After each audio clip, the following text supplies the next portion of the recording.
Hello Brigadians, this is part 3 of the Node.js series. So in the previous video you have learned what is Node and about Node.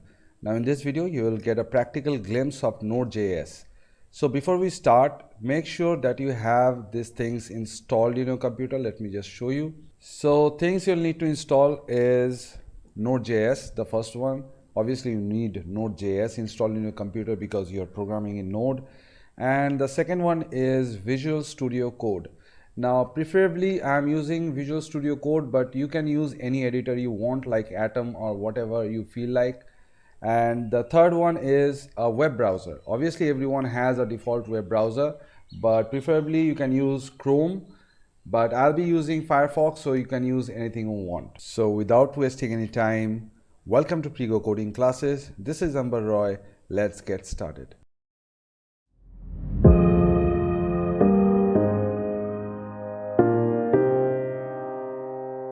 Alright, so to start, we need to create a folder. You can create a folder anywhere you want, anywhere you prefer, like in your documents folder, in your some other folders maybe. I'm creating a folder on my desktop, so let me just create a folder called Node, and in this folder I'll create another folder called Node tutorial 1. Alright, we're done. So now we'll open the Visual Studio Code. As I said, you can open any preferable code editors you want. So we'll go to File, Open Folder, and we'll go to Desktop and Node Tut 1 and hit OK. And this should open Trust Files and Parent Folder. Yes. Alright, this is for Linux only. I don't think this pop-up would show to you. Now over here we need to open the terminal.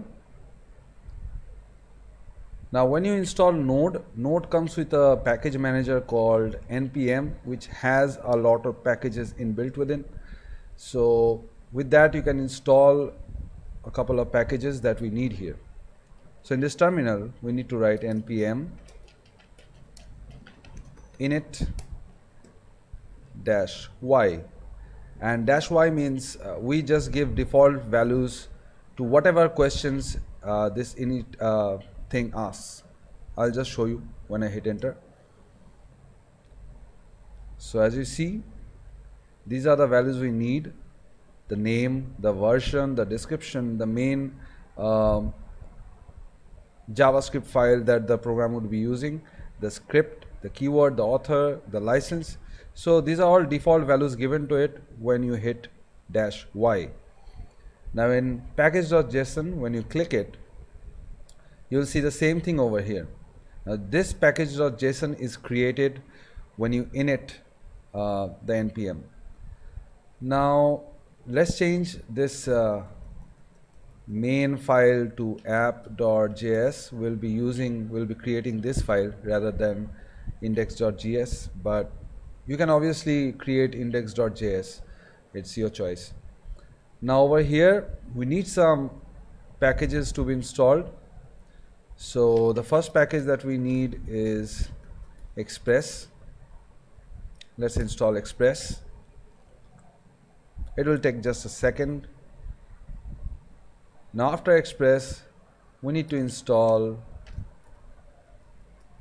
am I writing it right? Yes, npm install, and we need nodemon. So we'll save this nodemon as a developing dependency. So write save dev nodemon. Alright, so now we have two of our dependencies installed. So what we did in Android Studio is we implemented the dependencies, but over here we install the dependencies from npm. Now when we hit package.json, now you see the dependencies are installed. The first one is Express and the second one is nodemon. Now before we had to install body parser, but now we don't need that because it comes in built-in Express. So keep that in mind. We don't need body parser for now. and I'll show you what NodeMon does. But for now, let's dive into making the app first.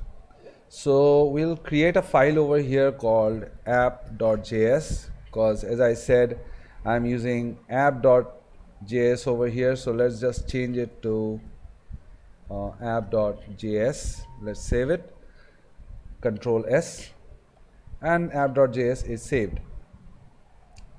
So what we do here is we give constant variables. So constant variable 1 would be express, which will require the dependency called express. Now you can use a semicolon, but it's not necessary. It's okay if you do not use it also. So if you do not use it, it doesn't give an error because that's acceptable. All right, but I prefer using the semicolon.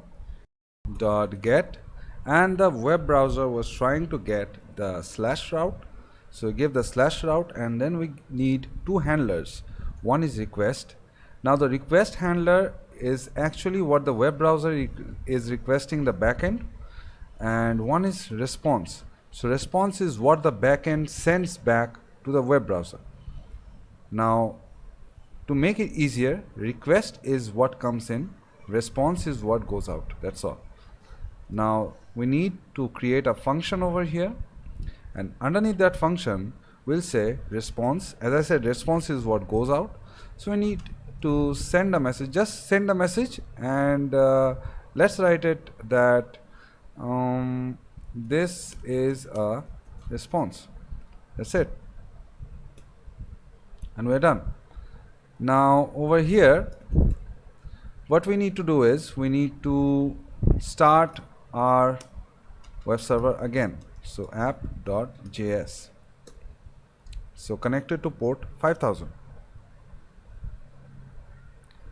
Now before that, our local host was giving cannot get slash, so let's write localhost 5000 and hit enter now. So I forgot to save this, so let's Control C, clear, and let's save it first, Control S, and then node app.js. So it's listening now, and when we hit enter, this is a response. This is the same message the web browser is showing.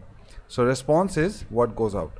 Now every time when we make any changes over in this thing, we need to restart the server, like Control C in Linux and then node app.js. This is how we need to restart the server every time. But there's a simpler way of doing this. So let's just open package.json, and if you remember, we have imported this package called NodeMon. So let's make use of it. So under scripts we'll write start, and we'll specify NodeMon app.js and a comma. All right, and we'll save it, and underneath here we'll just say npm start. Now when you do that and you make any changes over here and you hit save, it just auto restarts itself. So that's handy, isn't it? Now as this slash route is done and the web browser is showing whatever response we need, so let's make 2-3 more routes. So let's make another route. Let's say app.get.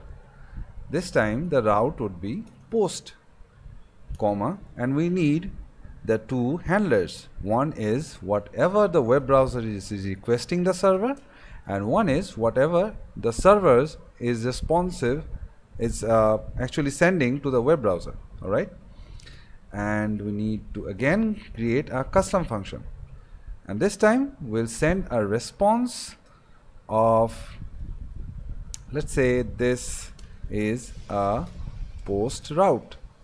All right, give a semicolon, don't give a semicolon, doesn't matter.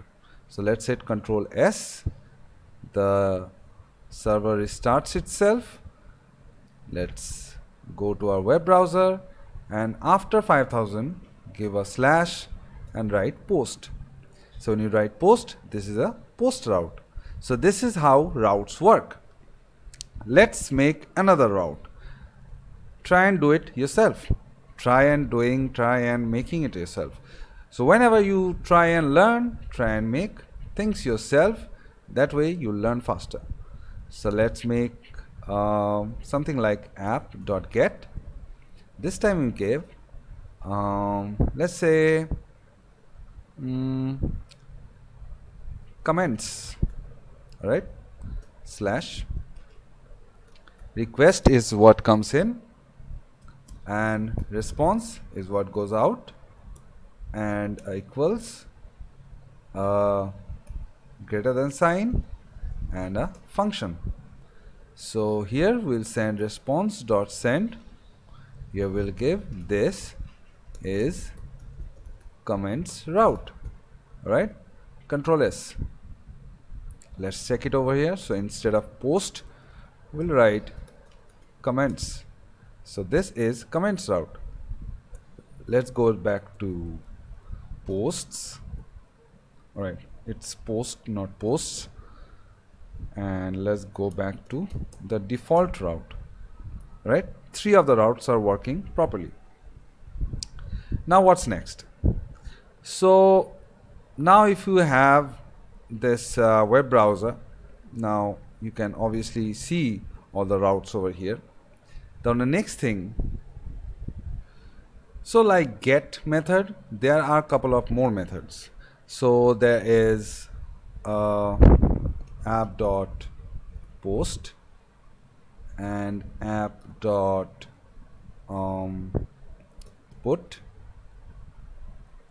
app.delete. So we will probably use this 4 routes to make an app. Why? Because the app.post, whenever you have a backend implemented into this Node.js app, so this app.post obviously will try to post something into the database. So it's like saving something in the database. All right, and app.put, it will try to edit something in the database, and app.delete, it will try to delete something from the database. So we'll try and discuss this in the next class. Okay, so thanks for being with me for so long, and thanks for watching this video. I hope you like this video. If you like this, give a thumbs up, subscribe to this channel, and in the next video we'll talk about post, put and delete, and we'll try and also implement some database into it. And that's it. Thank you. Bye bye. See you all in the next video. If you have liked the video, hit the like button, then the subscribe button, and then the bell icon.